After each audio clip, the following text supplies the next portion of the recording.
hari ini kita bertemu lagi di hari Selasa dengan mata pelajaran yang bersama bahasa Indonesia dengan keadaan yang mudah-mudahan semuanya sehat. Amin. Setelah kemarin kalian hajatan ya? Ya. Hari-hari menyiapkan dari A sampai Z berbagai macam makanan, minuman, hiasan kalian ciptakan dan ditampilkan hari kemarin. Mungkin di sini ada beberapa yang memang kesehatannya tidak 100%. Ada yang masih lemas, ada yang masih kurang tidur, ada yang masih capek. Tapi mudah-mudahan dengan bertemunya kalian dengan teman-teman kalian bisa terobati rasa lelahnya. Ibu tadi menanyakan kabar, ternyata di sini ada satu orang yang tidak masuk, Aurel. Mudah-mudahan Aurel bisa diberikan kesehatan biar besok bisa bertemu lagi dengan kalian. Kelas ini luar biasa sih kalau dibandingkan dengan kelas yang lain, karena ibu tadi nanyain ke kelas yang lain, ternyata yang masuknya sedikit, yang gak hadirnya ada yang sampai 16 orang, ada yang 13 orang, banyak lah. Makanya tadi pas dapat kabar dari Pak tadi, Pak tadi 11, berapa orang yang masuk, cuma satu kok, udah all. Kalau bahas tentang puisi, menurut kalian puisi itu harus ada amanatnya nggak? Ada. Harus. Enggak. Siapa yang mempunyai pendapat kalau puisi itu harus ada amanat? Puisi. Silakan digunakan berpikir kritisnya. Puisi harus ada amanatnya nggak sih? Nggak selalu. Nggak selalu. Tapi dari yang baca, dari yang bacanya. Jadi amanatnya menentukan sendiri. Sepertinya bukan hanya ada spesies seperti itu ya. Yang menyebutkan sendiri itu ya. Novel juga sama. Penulis tidak secara langsung menuliskan amanatnya, tapi mereka mengemas amanat itu dalam sebuah rangkaian cerita. Nah, kembali ke puisi. Jadi puisi penting nggak ada amanatnya? Ada yang bilang penting, ada yang bilang tidak. Jadi yang mana nih? Jadi sekarang kita kupas, kita bakal tahu hari ini puisi itu harus ada amanatnya atau enggak. Tapi kesimpulannya sebuah puisi itu idealnya dan baiknya ada amanatnya. Kenapa? Ya biar bermanfaat salah satunya ya. Karena kan puisi itu dijadikan sebuah media menyampaikan pesan, ide. Bahkan di zaman dulu sampai zaman sekarang banyak puisi yang dijadikan sarana kritik. Ya. Kalau zaman dulu sama penyanyi puisi itu idealnya memiliki sebuah amanat, karena biar ada pesan yang dapat dipetik oleh pembacanya.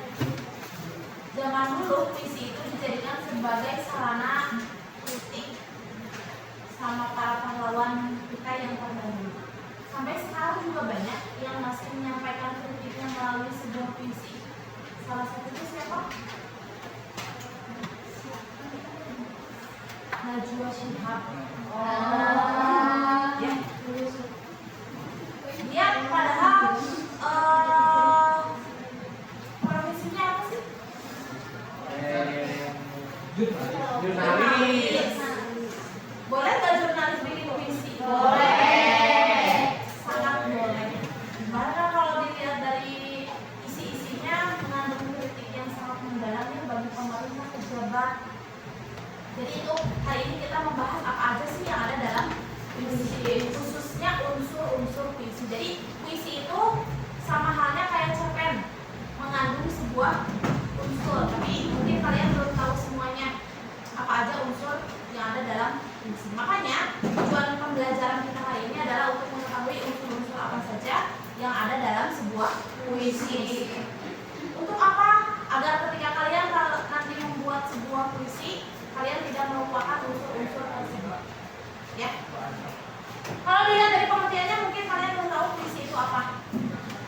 Perbedaannya puisi lama dan puisi baru tentunya sudah kita bahas di pertemuan sebelumnya ya.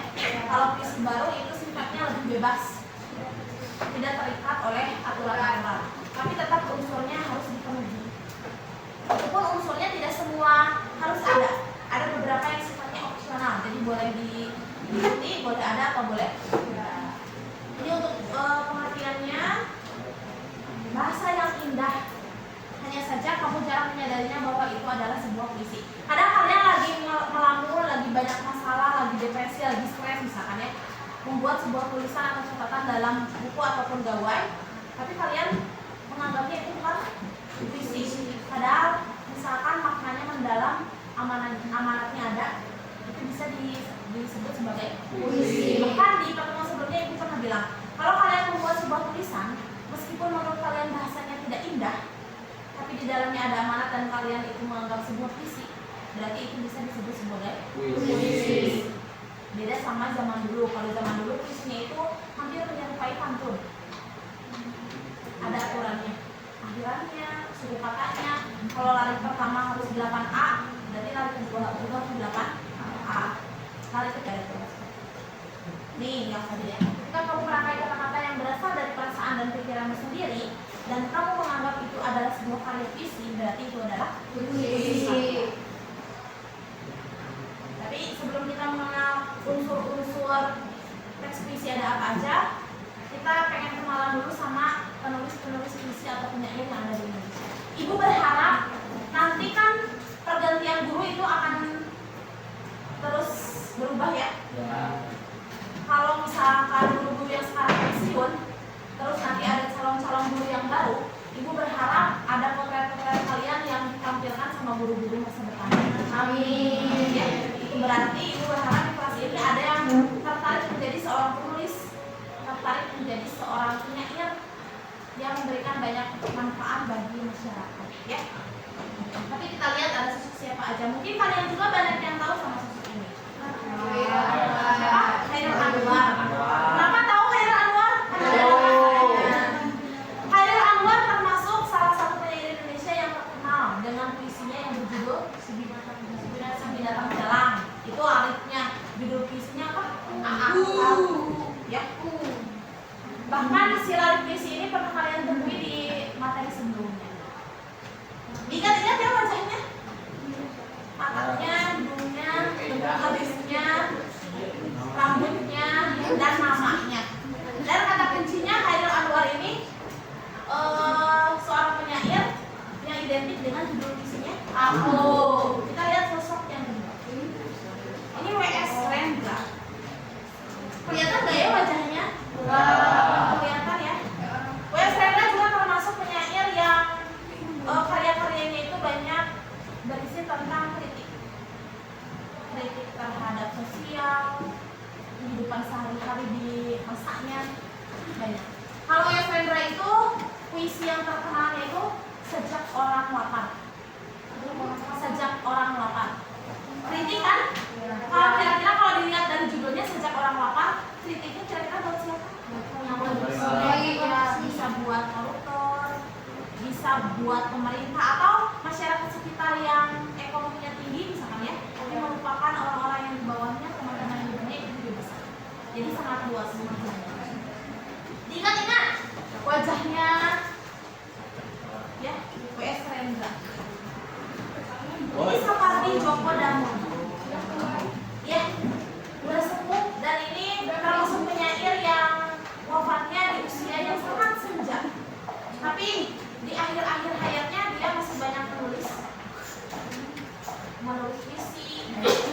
Kalau ini terkenal dengan puisi yang judulnya Hujan di Bulan Juni, Sapardi Djoko Damono. Ini penyair yang selanjutnya Taufik Ismail. Kalau Taufik Ismail lebih banyak menulis puisi yang bergenre keagamaan. Sejarah Panjang. Itu salah satu puisi yang dinyanyikan sama salah satu musisi Indonesia. Ada yang tahu? Sejarah Panjang? Itu tapi disebutnya jadinya lagu karena ada pengulangannya berulang-ulang.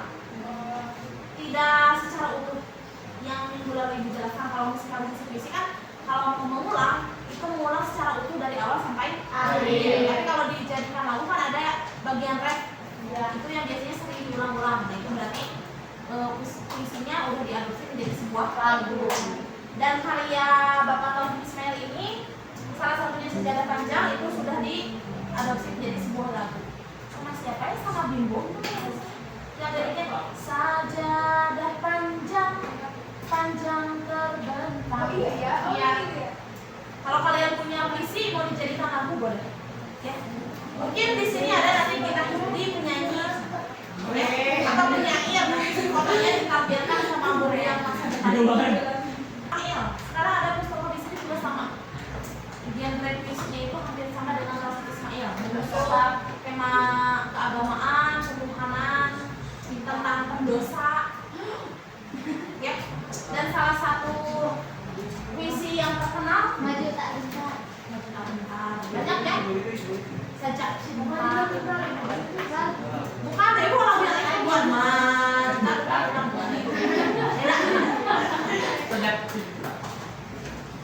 Ini Sutarji Kalsum, salah satu yang unik dari penulis ini, banyak mengusung puisi-puisi dengan judul yang unik. Nih kayak ini tuh, kucing judulnya, gajah dan semut.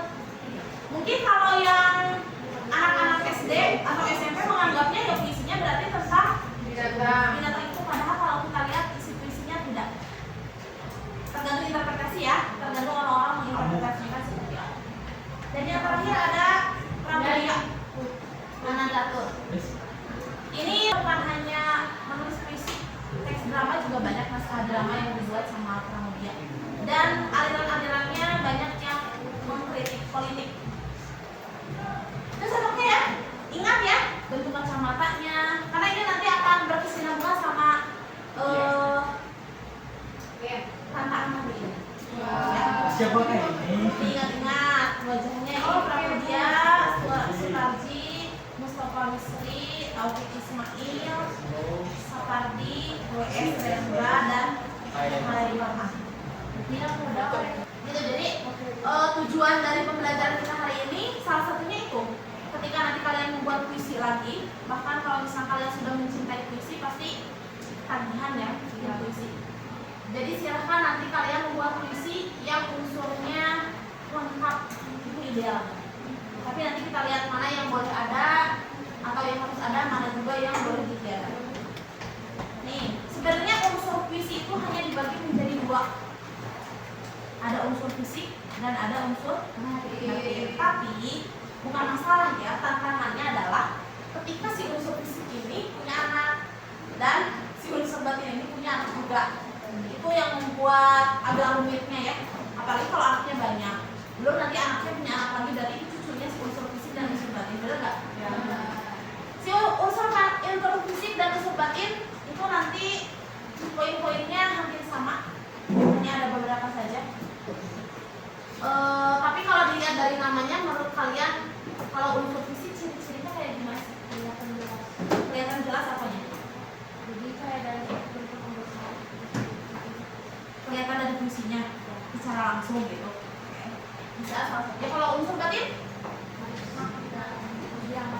Dia mati dulu, terus itu terkait dengan makna, terkait dengan rasa. Jadi kalau fisik itu bisa kelihatan langsung dari bentuk puisinya, tapi kalau batin kita harus menelaah dulu secara dalam untuk mengetahui unsur-unsur batin yang terdapat dalam puisi tersebut. Betul? Ini unsur fisik. Majas, citraan, kata konkret, fonografi dan tipografi. Ini semua bisa dilihat langsung dari bentuk puisinya, dari kata-katanya.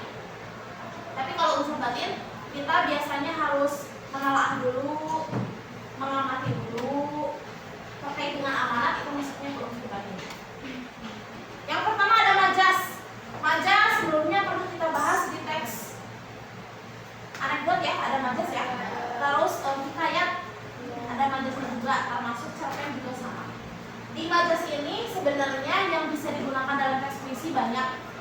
Semua majas bisa digunakan, tapi biasanya hanya ada beberapa yang sering digunakan dalam puisi. Ini ada 4 majas yang biasa digunakan dalam penulisan puisi. ada personifikasi, ada simile, repetisi, dan hiperbola. Dari keempat ini sepertinya tiga ini sudah pernah dibahas sama ibu ya? Ya. Kecuali yang ketiga. Tapi kalau dibandingkan dari semuanya, ini justru yang paling mudah. Repetisi, betul, pengulangan.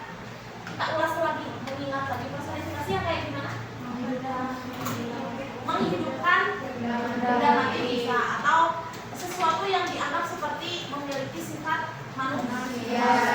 Itu disebut personifikasi. Contohnya apa? Rumput bergoyang, apa lagi?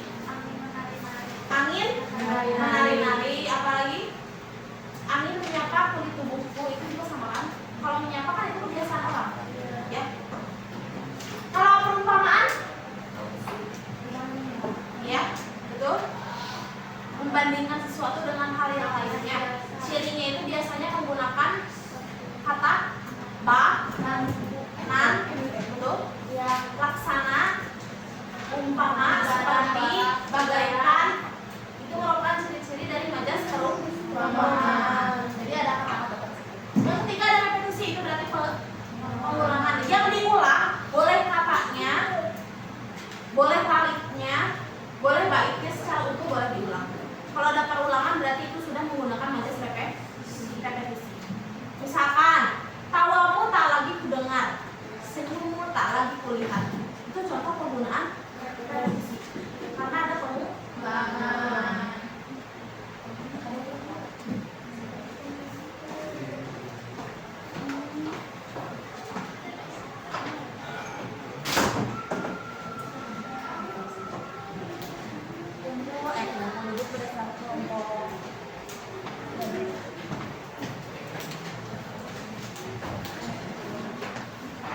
Kalau yang hiperbola ini juga sama, termasuk yang mudah, lebih ada saking berlebihannya kalimat tersebut merasa tidak masuk akal, betul nggak?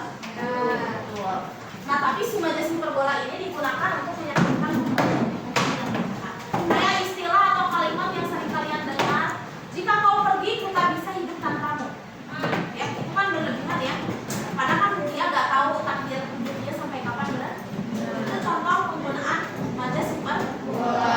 Jadi sangat berlebihan. Kalau jadi kan personifikasi berarti menghidupkan sesuatu yang mati misalkan ya, yang tidak mempunyai karakter manusia.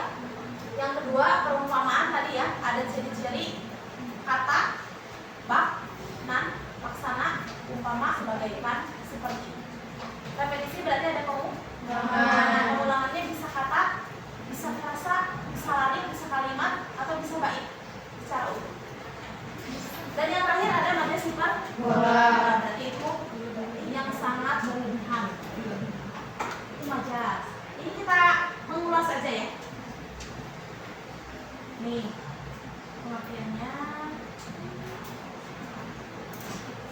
Nah ini pengimajian yang mungkin materi ini tidak kalian dapatkan ketika kalian duduk di bangku SD dan SMP. Kalau pengimajian itu atau citraan itu berkaitan dengan panca indera yang kalian miliki. Jadi singkatnya pencitraan itu adalah efek yang kalian rasakan atau yang kalian bayangkan ketika membaca puisi tersebut. Mau membaca lariknya, mau membaca puisinya. Ketika kalian membaca satu larik terus kalian membayangkan hujan, berarti itu sudah menggunakan pencitraan penglihatan. Ketika kalian membaca sebuah larik terus kalian membayangkan sebuah bau yang sangat menyengat, berarti itu kalian menggunakan pencitraan penciuman. Kalau misalkan kalian membaca sebuah larik terus kalian membayangkan sebuah ledakan yang sangat besar, berarti menggunakan pencitraan pendengaran. Jadi pencitraan atau pengimajian itu efek yang digunakan atau yang muncul ketika kalian membaca sebuah puisi. Si efeknya itu bisa menggunakan panca indera penglihatan, penciuman, perabaan, pendengaran, pengucapan juga bisa. Misalkan pahitnya senyummu itu, bisa membayangkan sepahit apa sih senyuman Andini misalkan ya.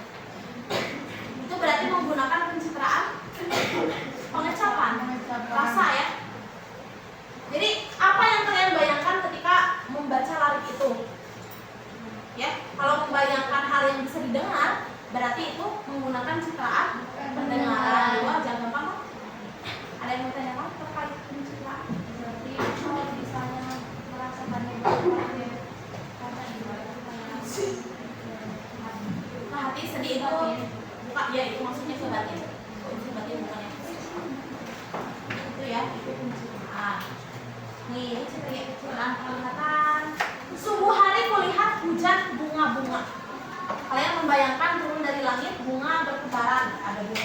pink, ada yang bunga warna kuning misalnya.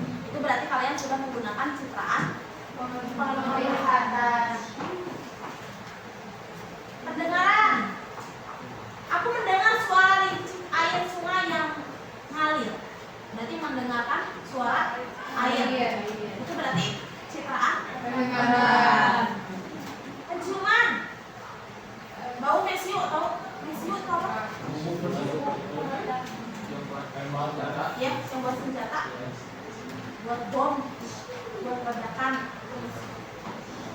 Bau mayat, bau kotoran, ya, kotoran domba, misalkan kan, bayang ya, baunya seperti Wow.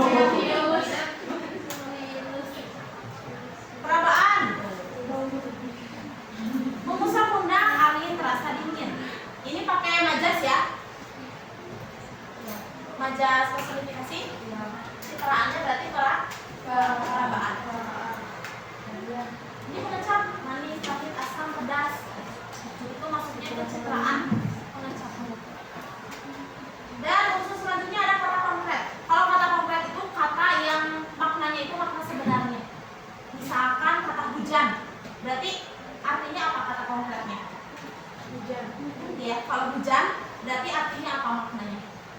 Turun air. Sesuatu yang turun dari langit atau awan, atau air yang turun dari langit. Itu kata konkret.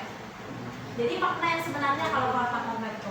Kebalikannya kalau kata konotatif itu kata yang tidak, yang maknanya tidak sebenarnya. Nih, bernapaskan nyala, memimpin kuda yang bernapaskan nyala. Kalau kata konotatifnya nyala itu bisa disebut sebagai semangat, energi, hidup, tenaga, itu nyala. Bisa aku melipat jarak? Kalau ya gitu. Kalau konotatifnya berarti artinya mendekat, mendekat ya. Tapi kalau yang arti sebenarnya melipat jarak bisa tidak? Tidak. Kan kubur air duha ini. Menangis berarti kan? Bukan berarti kalian menangis gitu ya, dikuburin aja terus dikuburkan enggak. Jadi ada kata yang memang bisa diklasifikasikan sebagai kata konkret dalam puisi, ada juga kata-kata yang tidak bisa diartikan sebagai kata konkret. Itu maksudnya ke kata konotatif. Kalau konkret itu sama dengan denotatif lah, makna sebenarnya. Kalau konotatif itu makna tidak sebenarnya. Ada tipografi. Kalau tipografi itu berhubungan dengan bentuk. Kalau ibu lihat di kelas ini masih banyak yang menggunakan tipografi yang umum ya. Ya udah baris aja ke bawah gitu, sejajar. Nah ini adalah salah satu unsur yang opsional bentuknya. Boleh digunakan, boleh juga tidak. Karena ada juga puisi yang kata-katanya membentuk payung, pisau, ada juga yang membentuk wajah seseorang, ada yang membentuk tanda tanya. Bahkan ibu waktu itu pernah membuat satu kelas, membuat puisi tentang pendidikan yang tipografinya menggunakan wajah Ki Hajar Dewantara. Wow, jadi itu sangat boleh. Kalau misalnya kalian mau membuat sebuah puisi bentuk apa gitu tentang perasaan, misalkan perasaan yang sedih, kalian boleh menggunakan simbol hati yang patah misalkan ya. Itu kali ya? Mana sih simbol hati patah? Ya itulah ya. Atau misalkan tentang perjuangan, terus bentuknya api misalkan ya, itu boleh. Tipografi namanya. Tapi ini bukan hal yang wajib ada. Dibandingkan dengan unsur yang lainnya, ini sifatnya opsional. Jadi boleh ada, boleh tidak. Yang harus ada itu tadi majas, apalagi kata konkret, pencitraan, sama konotatif. Tapi kalau tipografi sifatnya opsional. Jadi itu unsur fisik yang harus ada dalam puisi. Ada berapa? 5 apa aja? Majas, pencitraan, konotatif, dari kelima ini yang sifatnya opsional mana? Tipografi. Jadi kalau misalnya kalian mau membentuk itu sesuai dengan makna puisinya boleh. Tapi kalau misalnya menggunakan bentuk yang umum, rata ke kiri, rata ke kanan, atau di tengah boleh. Itu ya, itu unsur fisik. Gampang ya? Nah, gampang. Kalau sedang dijelaskan. Kalau sudah berhenti menjelaskannya lupa lagi ya, tertiup lupa. Ini unsur bisa diketahui kalau kalian sudah memahami atau bisa menginterpretasikan puisi tersebut. Karena itu berhubungan dengan isi, betul. Yang pertama pastinya sebuah puisi itu harus ada tema. Yang kedua ada nada dan suasana. Yang ketiga ada perasaan. Yang keempat ada makna. Untuk tema, sepertinya kalian sudah tahu ya apa itu.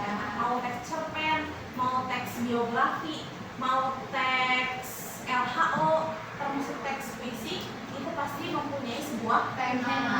Tema itu maknanya apa? Pokok dari isi ya.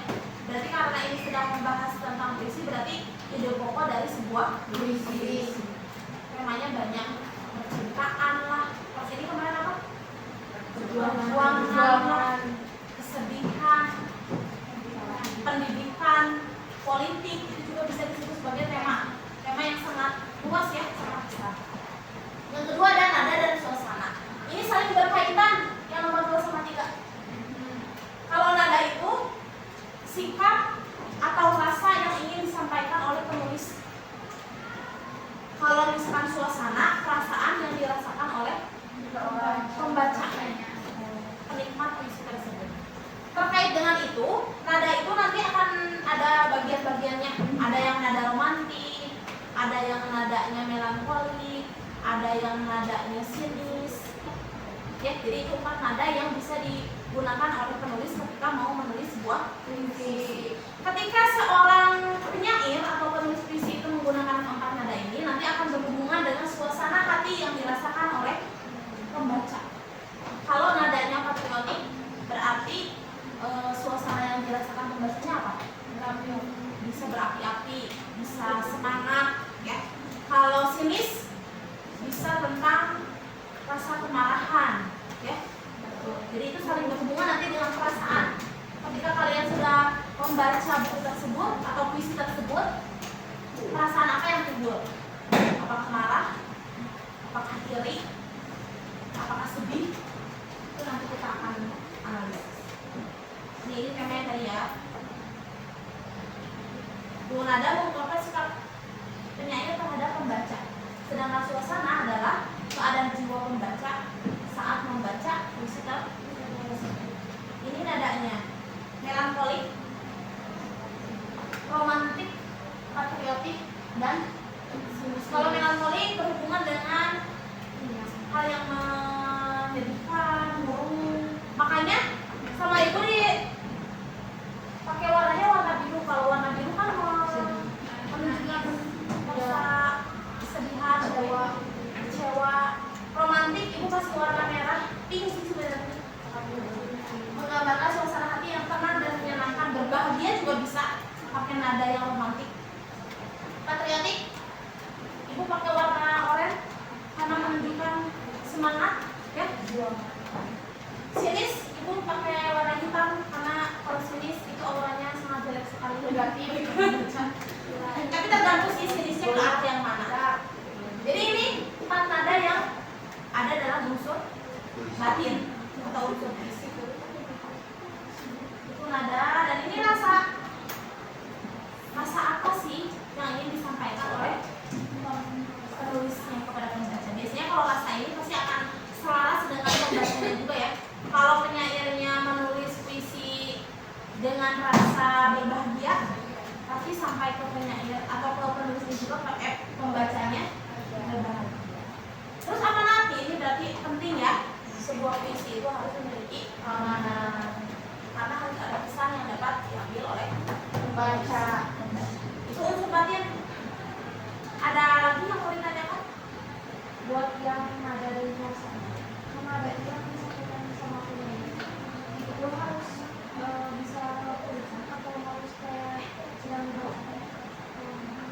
Jadi bisa masyarakat atau masyarakat itu apa? Pertanyaannya. Kan kalau musik bisa ditulis bisa dibaca. Terus kalau misalnya nada situ yang teman-teman itu perlu diubah dari puisinya. Harus. Jadi tergantung kondisional hal-hal seperti itu. Ada lagi yang mau ditanyakan terkait? Iya, bisa lakukan terkait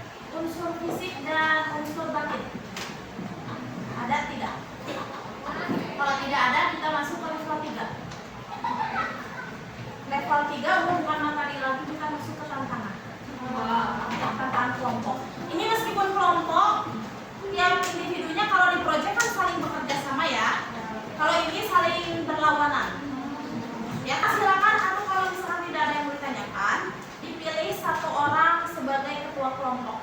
Ya, yang bisa nanti menjelaskan ke temannya alur bermain atau tantangannya seperti apa. Ya, silakan. 2, 3, 4, 5. Kita main monopoli hari ini. Tapi monopolinya pastinya berhubungan dengan materi yang hari ini sudah kita diskusikan. Belum. Nanti satu orang bakal kebagian satu kotak. Isinya sama ya. Jumlah kartunya, jumlah poinnya itu semuanya sama. Dan dapat ini satu. Tahu kan main monopoli? Tahu. Kalau di monopoli itu kan kayak ada beli komplek gitu ya, beli rumah. Kalau ini nggak sampai ke situ. Nanti cara bermainnya adalah tahap pertama. Tahap pertama kalian harus menentukan siapa yang main pertama, kedua sampai terakhir. Itu udah pasti. Langkah keduanya adalah tiap orang harus punya bidaknya masing-masing. Ya. Yang mau digunakan. Itu sampai situ ngerti ya? Oke. Yang keduanya, kalian gunakan untuk bermainnya dadu daring. Yang ada di gawai. Ya. Gunakan yang satu dadunya, jangan pakai yang dua. Ya. Jadi maksimal kalian akan melangkah 6. Dan ketika 6 itu tidak usah dua kali, tidak usah mengulang mengocok dadu. Sampai situ ngerti? Oke. Kalian nanti akan mulai dari sini semuanya. Oke. Catatan pertama. Kalau misalkan dari sini aja ya, tanda blokir nih. Tanda blokir berarti dilewati bermain satu kali. Kalau ada yang ke sini, berarti ketika gilirannya nggak usah. Satu kali aja. Kan nanti dia diblokir. Terus berputar lagi kan ke orang yang selanjutnya. Kalau bagian dia lagi, berarti dia jangan main, jangan ngocok dadu. Dia lewat satu kali. Di sini aja. Tapi kalau udah yang kedua, berarti main lagi. Jadi lewat satu pemain gitu. Terus misalnya dia lupa itu tuh. Kalau misalnya dia lupa ngelewatin. Kalau dia ngelewatin kalau dia di sini, kalau misalkan 3 nih, kalau 3 kan berarti 1, 2, 3. Oh, Kalau dia pas banget berhentinya di sini, berarti dia gak boleh main satu kali. Terus mau keluar dari sininya, apakah harus keluar dulu dadu 6? Nggak usah, langsung aja keluar. Itu ya. Oke. Yang kedua nih, pintu kemana aja? Kalau ada yang nginjak pintu kemana aja ini, kalian boleh pindah kemanapun. 15 kotak. Tapi maksimal 15 kotak. Mau ke sini boleh, mau ke sini boleh. Maksimal soalnya. Maksimal 15 kotak, ya. Terus ada yang namanya intip catatannya. Intip catatan ini ya, ada gambar matanya ini. Ya, boleh lihat buku, boleh lihat gawai di internet misalkan. Tapi waktunya hanya 45 detik. Jadi di setiap kelompok harus ada yang memainkan timer. Diskusi dengan teman, ada juga diskusi dengan teman yang ini. Jadi boleh menanyakan kira-kira ini jawabannya apa ya misalkan ya. Atau misalkan kamu ingat gak ini, itu ya. Diskusi pokoknya. Itu boleh tapi maksimal 2 menit. Diskusinya boleh dengan teman kelompok yang ada di kelompoknya, boleh juga nyebrang ke kelompok yang lain. Itu, terus ada kartu diskusi dengan teman itu dan intip catatan, nanti kan ada kuponnya. Ketika kalian nginjek ini, kalian akan ngambil diskusi dengan teman, di sini cari aja. Nih, diskusi dengan teman. Ini boleh dipakai kapan aja. Kalau saat itu tidak ada pertanyaan yang ingin ditanyakan dengan temannya, nggak usah dipakai. Tapi kalau misalkan udah di sini, tebak tokoh terus kalian nggak tahu, nanyain ke temannya, berarti ini harus dikembalikan. Itu dapat kartunya dari mana? Dari sini, dari kotak ini. Cara dapatnya? Cara dapatnya kamu harus Injak. injak dulu kotaknya. Pintu kemana sih? Yang diskusi dengan teman. Oh, jadi boleh kan? Oh, Termasuk jadi yang intip nggak harus catatan. dipakai. Jadi nggak harus langsung dipakai ya? Saat itu ya, bisa disimpan dulu. Yang intip catatan juga gitu, kalian harus ambil dulu vouchernya. Intip catatan nih, yang ini yang hijau. Juga sama. Kalau kalian masih tahu sampai sini misalkan, tapi pas di sini nggak tahu, mau pakai ini boleh. Tapi ketika udah dipakai langsung disimpan lagi. Gitu ya? Terus ada yang kotak info. Ini nanti di kotaknya bakal ada ini. Kalau misalkan ibu nginjek kotak info ya, berarti ibu boleh mengambil kertas manapun di sini tapi satu. Misalkan ini simpan di kita. Ini bisa sebagai acuan kita kalau misalkan mau menjawab. Jadi kayak kunci jawaban lah kalau yang di info itu. Sebanyak-banyaknya kalian nginjek info, berarti kalian bisa semakin mendapatkan banyak materi atau informasi. Dan ini, ya, milihnya random. Dan ini bisa disimpan di kalian sampai selesai permainan. Gak usah dikembalikan kalau udah dipakai. Gitu ya? Sampai situ ngerti? Oke. Itu yang catatan-catatan. Kalau misalkan kalian nginjeknya di unsur fisik, misalkan Tiara keluar dadu 2, 1, 2, unsur fisik nih. Yang pertama dilakukan adalah ngambil dulu poin yang poinnya 2. Ini adalah poin tambahan kamu kalau jawabannya salah bisa pakai poin tambahan ini. Si poin ini disimpan aja di kamu, nggak usah dikembaliin, dikumpulin. Jadi cuma di 2 unsur fisik doang yang itu. Enggak, ada di yang lain juga, tebak togo juga ada 2. Ini 4. Berarti ngambilnya 4. Gitu ya. Sesuai yang ada di sini. Sesuai yang ada di situ. Jawab, berarti bisa pakai itu. Enggak, bukan. Kalau jawabannya nanti salah, kalian bisa menambahkan pakai poin ini. Poinnya ini mah hanya poin tambahan aja. Kalau tiap di kotak itu kan ada unsur fisik, terus kayak itu tuh disuruh nyebutin. Nah, sekarang kita bahas. Kan 2 unsur fisik, kalian pertamanya ambil dulu poinnya. Selanjutnya kalian cari amplop yang tulisannya unsur fisik. Di amplop ini bakal ada pertanyaan. Di situ. Yang susahnya. Karena harus dijawab. Ya. Kalian ambil 1. Ini kan berarti pasangannya sama ini. Mau langsung diisi saat itu ketika sambil bermain boleh. Atau kalian mau main dulu, dikumpulin poinnya semuanya. Diisi. Baru nanti diisi, iya. Diisi di sininya langsung. Pensil. Pulpen. Pulpen aja. Sampai situ ngerti? Misalkan gantian ibu lagi nih. 2 lagi ya poinnya. Cari yang 2 poin. 2, ininya apa? Tebak toko. Berarti cari yang di tebak toko. Ini, ambil lagi 1.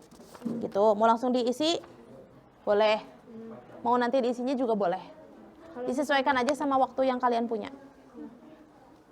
Kalau misalkan kan udah dikumpulin dulu, nah terus kan ngejawabnya habis selesai gamenya, berarti kalau misalnya dari tiap-tiap satu ini kalau misalnya salah harus dibalikin. Kayak Salah ada kalau 1 poin. jadi ya kalau salah ya udah wes salah. buat nyelamatinnya. Ya ini hanya untuk menyelamatkan nilai harian hari ini. Oh, jadi kalau misalnya salah ada 2 poin itu. Kalau bener itunya kayak Poin tambahan, tetap yang harian itu. Ya ngerti? Dan ini pastikan jangan tertukar sama temannya. Jadi pastikan di setiap jawaban ini pakai nama kalian. Boleh di bawahnya, boleh di belakangnya, biar nanti ibu tahu ini jawaban siapa. Ngerti sampai situ? Ngerti. Berarti paham ya? Kalau misalkan udah nginjek ini, ambil dulu poinnya. Misalkan 6, ambil yang menulis lari. Gitu. Untuk memudahkan, misalkan kalian boleh ininya dikeluarkan. Yang dari amplopnya. terus ditaruh di atas. Ditaruh di atas fisik. Gini. Disusun di mejanya ya. Biar gak usah tiap ini ngambil amplop dibuka gitu riuh kan. Ini kalau yang satu Ini nanti kita pakai dulu yang level 1 ya. Level 1 teh berarti dari mulai berakhir di sini. Kalau udah ada kelompok yang selesai sampai balik lagi ke mulai, laporan ke ibu. Oke. Harus semuanya. Atau 1 orang. Kita lihat waktunya selesai cukup atau tidak. Ya, kalau misalnya udah sampai sini terus yang pertanyaannya dikumpulin boleh jawab dulu. boleh. Ngerti? Oke, silakan kembali ke kelompoknya masing-masing. Terima kasih Ibu. Sama-sama.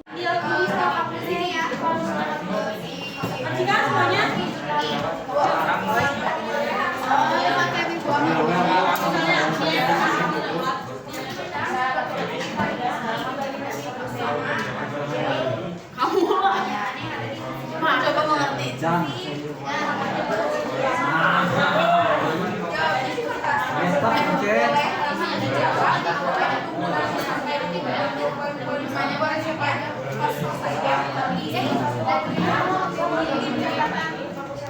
Ya kalau misalnya kalau misalnya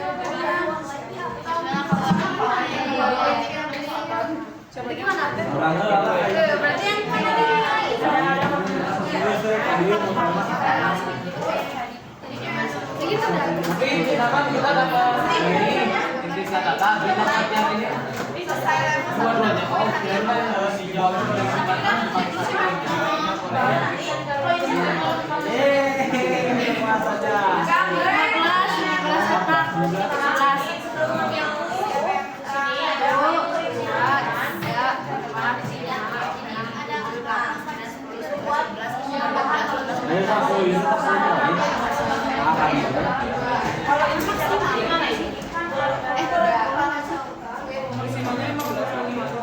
Oh ini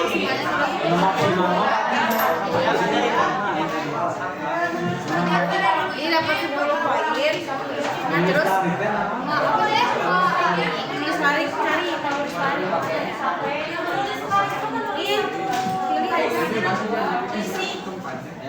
Kamu dapat 2 poin.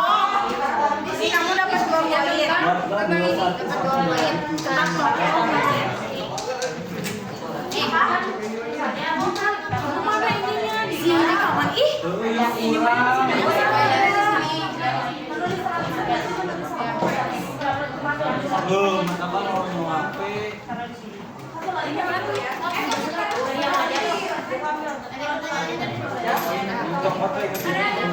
dikambil dulu itu di bawah. Kertas masing-masing nanti setiap jawaban pakai nama. Tulis lagi.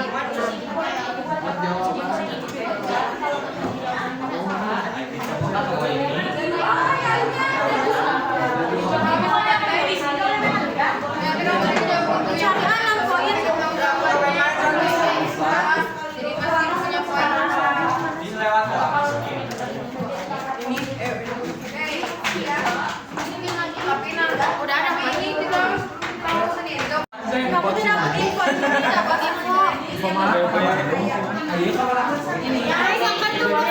Pinsin, nggak dikasih ya.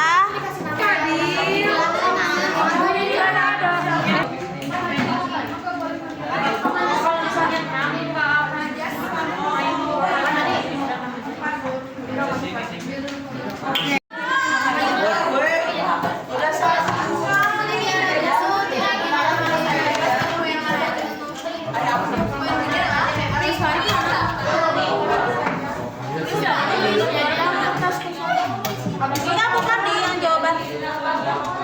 Kalau kertasnya kosong nggak usah diambil. Siapa bilang di sini? Biasanya bikin lari.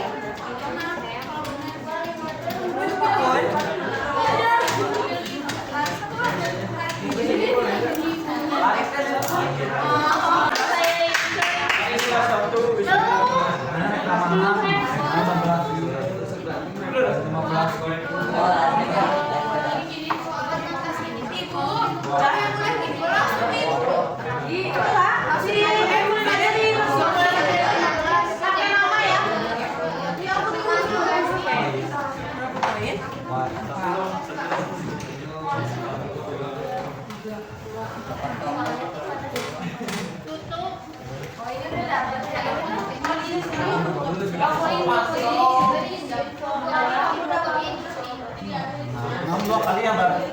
Enggak. 68 poin. Si menulis lari baik. Kalau misalkan kita gak tahu jawabannya ini gimana?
Kalau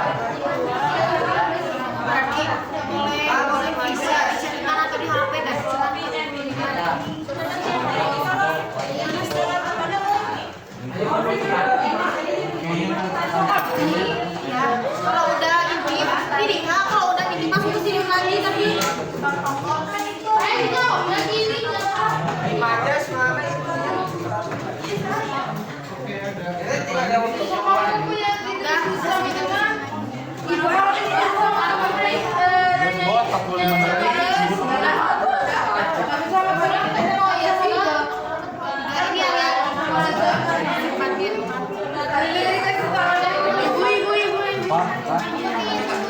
kan diskusi gimana menanyakan jawaban. Kalau kerjanya boleh.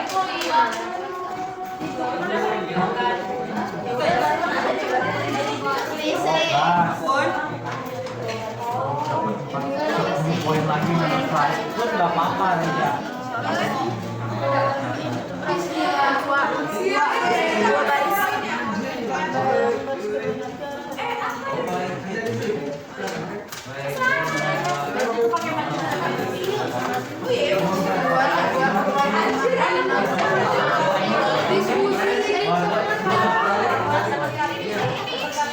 Kalau kita nggak bisa diminum kan?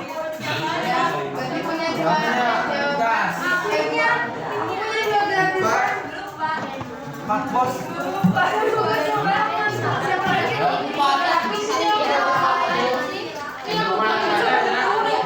Oh jelas. Mana Musari? Mana ada?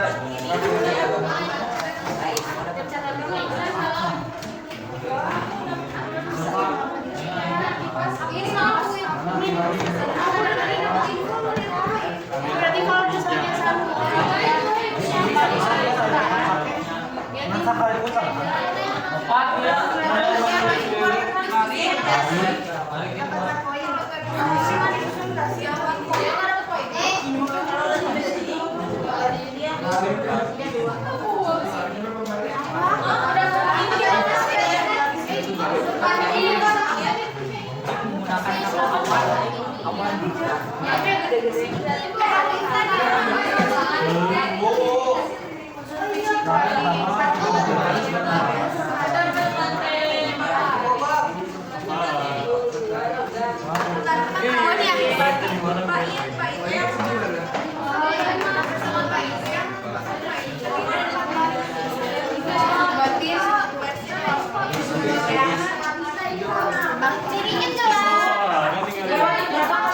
Apa?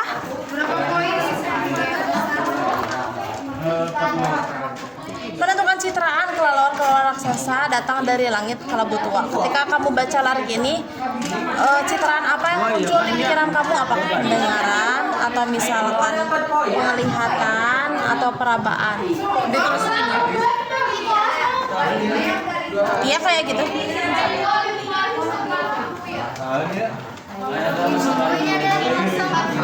Gak usah dipakai. Ini jangan dilewat ya. Woi, gua menulis tarik tokoh.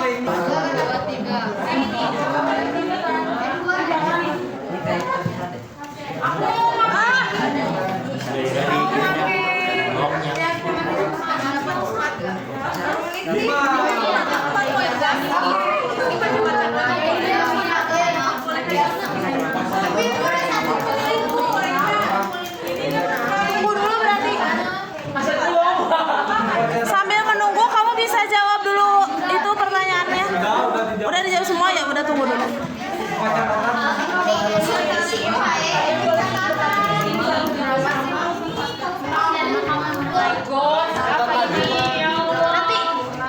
Dua orang lagi.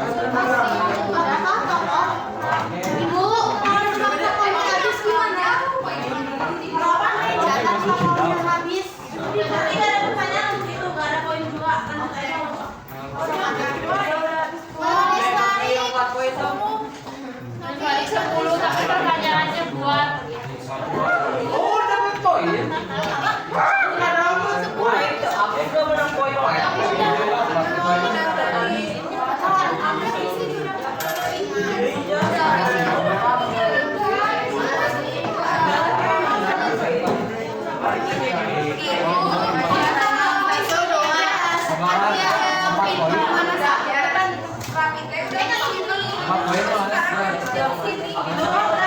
Tapi sekarang gini aja, yang sudah melewati itu putaran lanjut aja. Ya, lanjut. Jadi dia bisa mulai lagi ya. Reja juga bisa mulai lagi.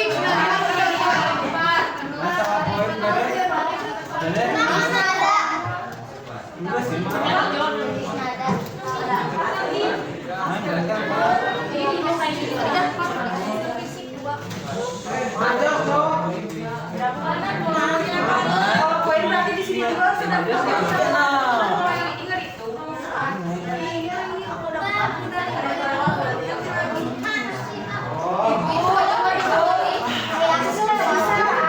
Oh ya, boleh.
Oke, perhatikan dulu semuanya. Waktunya 10 menit lagi. Oke, harus sudah isi jawaban. Perhatikan, ya. Sudah masuk isi jawaban. Jadi kayak gini, perhatikan semuanya. Karena waktunya 10 menit lagi, berarti 5 menit lagi untuk bermain, 5 menit lagi kesempatan untuk menjawab. Ya.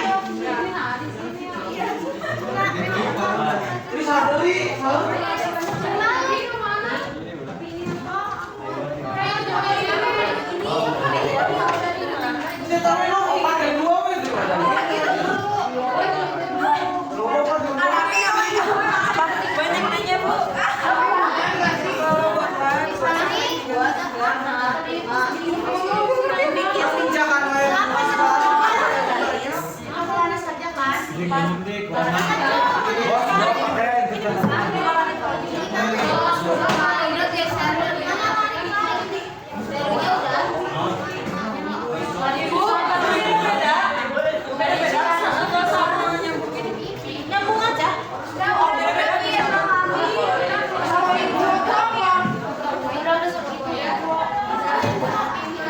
Kalau bisa taruh yang lari isinya harus keluar. 6 poin.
Punya gua tuh. Ibu kalau di situ kan dia udah kesini lagi. Aduh. Tadi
Ibu mau jasa dalam penghasilan dari pajak aku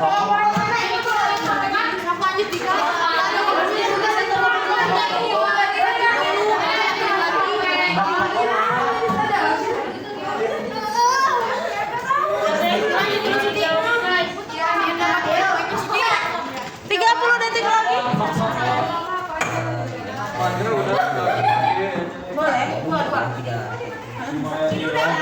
apa itu? 30 detik lagi untuk putaran ya, sisanya menjawab.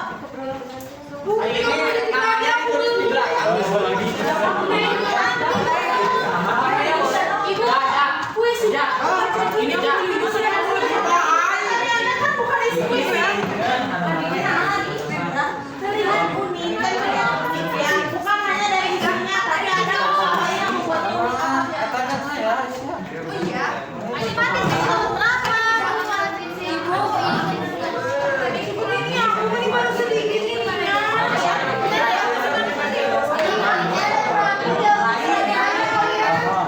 Ibu aku mau Google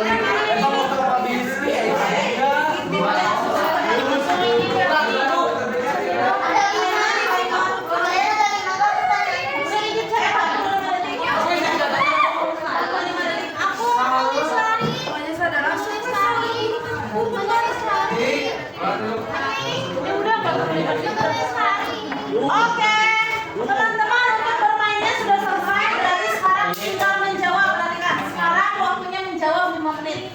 Yang masih punya voucher ini dibicarakan berarti masih bisa digunakan. Tapi harus pakai timer. Karena kan maksimal 45 detik.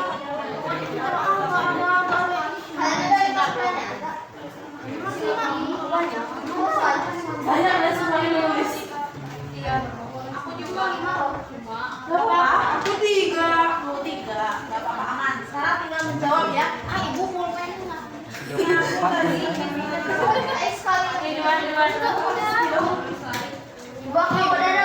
Udah, berarti kalau udah tinggal memastikan aja jawaban kamu sudah betul. Oke, guys. Udah, balik semuanya. Wah, ini buat apa buat apa? Gua deui aya ini deui. Tadi kan cari jawaban. Gua ini deui. Mau dipakai lagi? Ya dong. Aku mau lihat dia. Aku tadi satu lagi sudah ini berapa itu yang udah dipakai. Ibu aku satu lagi tadi nggak keburu nulis. Satu tadi aku kenapa? Enggak, aku kan tadi ini cuma keburu nulis dan suruh habis ya.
Bu, yang menurut Faris kan ada temanya.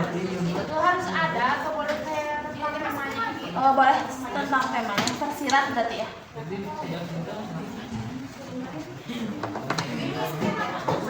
Apa? Iya, sisanya. Tapi gak apa-apa, nanti aja. Yang penting jawaban kamu sudah terjawab semua. Simpan lagi aja di amplop info. Ini sudah, Bu. Di situ aja dulu.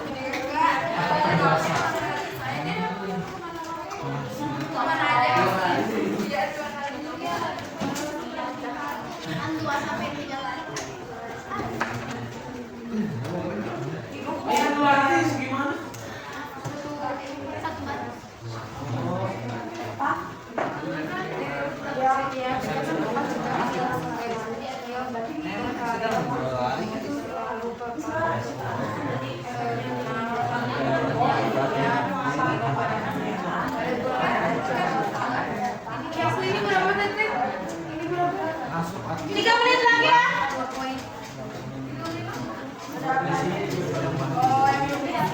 Yang belum isi ya tuh.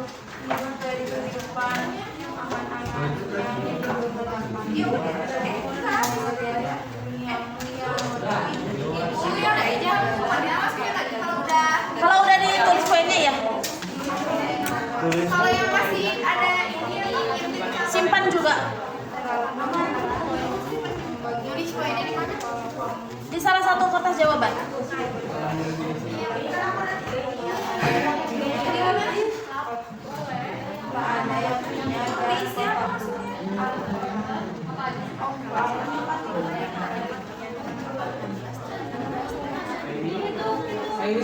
Ibu,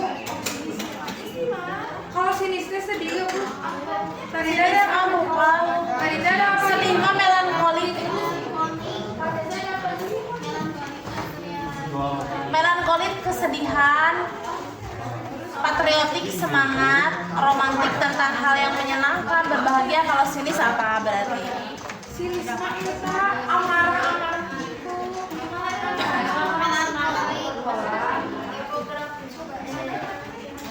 Aku mau ini kata-kata.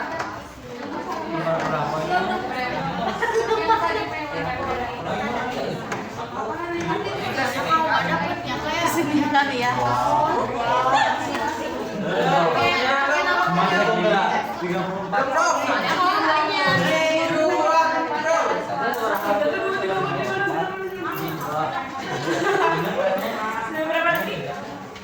Ada yang masih menjawab siapa aja?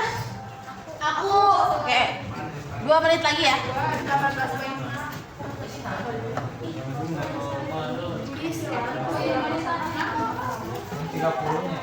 satu ini. Jawaban mana? Poinnya di sini ya. Kamu itu sinisnya tulis di belakang terus poinnya di situ. Tulis dulu ambil di sini. Berapa poin? Ya poin. Ayah, Bos.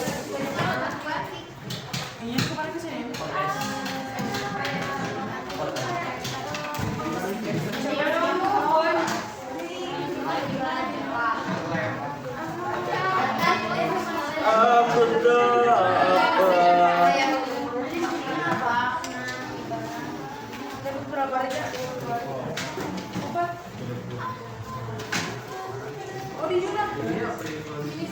Poinnya dijumlahin. 8 tambah 8 tambah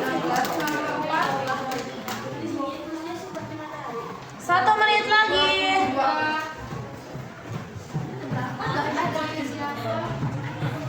Kalau banyak ini mangga ini ya enggak dapat poin info. Iya, info mah gak dapet poin. Oke,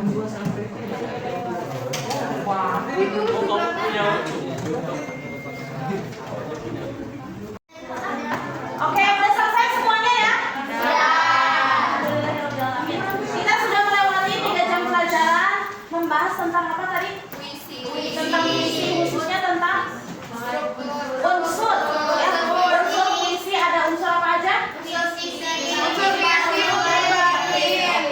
Gimana perasaan kalian hari ini belajar sama ibu? Apa yang membuat serunya? Main game. Tentunya permainannya bukan hanya permainan ya, tapi diselipkan juga dengan materi yang kita diskusikan hari ini. Perasaan apa lagi?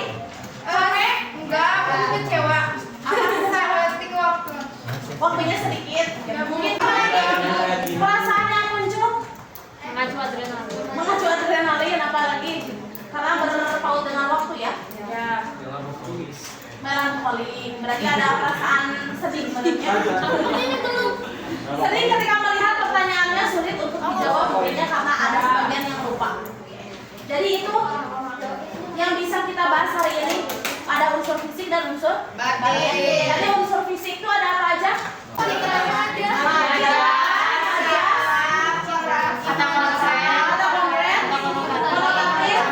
Sama tipografi. Dari kelima unsur fisik mana yang sifatnya opsional? Tipografi. Kalau unsur batin ada apa aja? Tema, nada suasana, dan jadi kita sepakat ya kalau sebuah puisi itu harus ada amanat. Karena amanat itu merupakan salah satu unsur yang ada dalam puisi, khususnya unsur batin. Oke, untuk pertemuan kita hari ini Ibu cukupkan sekian. Terima kasih atas segala antusias, perhatian dan semangatnya. Mudah-mudahan kita bertemu di pertemuan yang selanjutnya. Kita nanti akan menghadapi PAT. Mudah-mudahan semua di kelas ini hasilnya bagus. Amin. Dan naik kelas semua. Amin. Media yang hari ini kalian gunakan silakan dikembalikan. Jangan lupa jawabannya diberi nama dan poin yang kalian dapatkan tambahannya berapa. Ya, ya ditulis dijumlahkan saja. Ya, salah satu kertas. Poin yang tadi yang ada 6, 3 itu dijumlahkan, ditulis di salah satu jawaban kalian di kertas kalian. Ya, dijumlahkan. Oke. Yang tidak terpakai jawabannya silakan masukkan ke amplopnya. Yang sudah dijawab silakan masukkan